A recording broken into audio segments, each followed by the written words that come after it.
Good Morning Business, la pépite. À 6h18, la pépite de Lorraine Goumeau. Qu'avez-vous déniché ce matin? Un espace de coworking pour une certaine catégorie de professionnels. Oui, je ne suis pas allée très loin puisque le Lou Coworking qui est incarné ce matin par Sébastien Chicot est à Paris, pas très loin des studios de BFM Business. Bonjour Sébastien. Bonjour à tous. Alors comme Christophe le disait, vous avez eu l'idée de créer un espace de coworking mais pour des métiers qui ne sont pas de l'industrie et de la tech, on va dire, pour les métiers de la beauté. Comment est-ce que vous avez eu l'idée de faire ça en plein Covid ? Alors ça s'est décidé quand même un petit peu avant. L'idée en fait c'est vraiment parce qu'il y avait une demande. Aujourd'hui c'est vrai que les auto-entrepreneurs en fait se multiplient par rapport à il y a une dizaine d'années, même voire 5 ans. Et donc l'idée en fait c'était vraiment de créer en fait un espace où ils peuvent à la fois se rassembler, travailler ensemble et surtout là avec le Covid un espace sécurisé et un espace en fait qui est vraiment adapté aujourd'hui à la fois au Covid mais à la fois aux auto-entrepreneurs. Ces professions, elles ont montré une volonté de changer un petit peu leurs habitudes depuis ces derniers mois, avec le déconfinement notamment. Alors on parle juste quand même de coiffure, de rasage et d'onglerie. Voilà, c'est tout ce qui est coiffure, barbeur et prothésiste ongulaire. Donc ce sont ces 3 corps de métier qui font vraiment partie en fait de la coiffure intégrante, puisqu'aujourd'hui c'est vrai que dans un salon de coiffure classique, on a tous ces métiers qui sont réunis dans un même espace.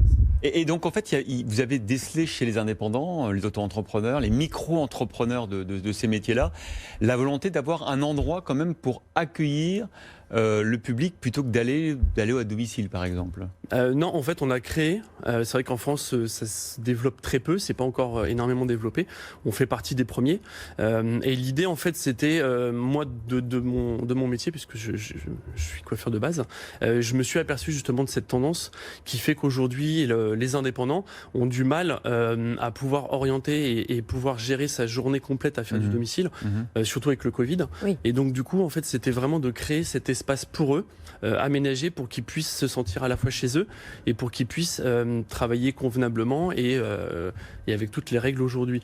C'est vrai qu'aujourd'hui de créer un espace, de créer un salon de coiffure pour un indépendant ou autre, ça reste très compliqué puisque c'est de plus en plus compliqué d'ouvrir un commerce aujourd'hui.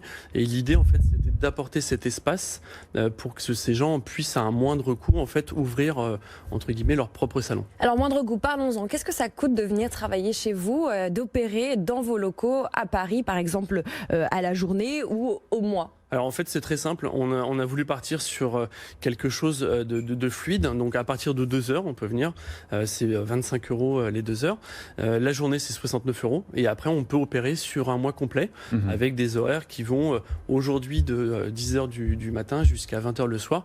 On a aussi des demandes pour le dimanche, donc c'est vrai qu'aujourd'hui on est ouvert le dimanche aussi, donc c'est vrai qu'aujourd'hui l'identité en fait de l'entrepreneuriat indépendante en fait, c'est voilà, cette multitude de services et cette multitude d'horaires. Comment vous recrutez vos clients? Qui fait d'appel à vous? Alors en fait, on a un de mes associés qui a une agence de communication, donc qui lui s'est occupé de toute la partie communication. On est parti pas très loin, puisque les auto-entrepreneurs coiffures sont un peu partout, sont sur les réseaux sociaux, et on n'a pas eu besoin de faire énormément de pub. En fait, aujourd'hui, on a beaucoup de demandes. On a même plus de demandes que d'offres, malheureusement. Donc bon, c'est très bien, donc pour nous.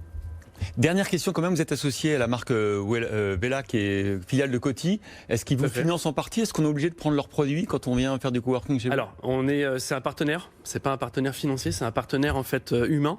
Et en fait, on a mis en place justement les produits techniques parce que les auto-entrepreneurs, pour éviter qu'ils viennent et qu'ils se déplacent avec leur sacoche et puis leur gros sac, du coup, on a mis en place en fait des packages.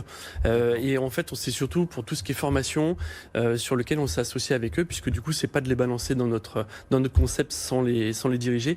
On est là aussi pour les accompagner et les former. La pépite de Lorraine Goumeau. Sébastien Chicot, merci beaucoup, merci cofondateur du Lou Coworking, d'être venu nous voir ce matin.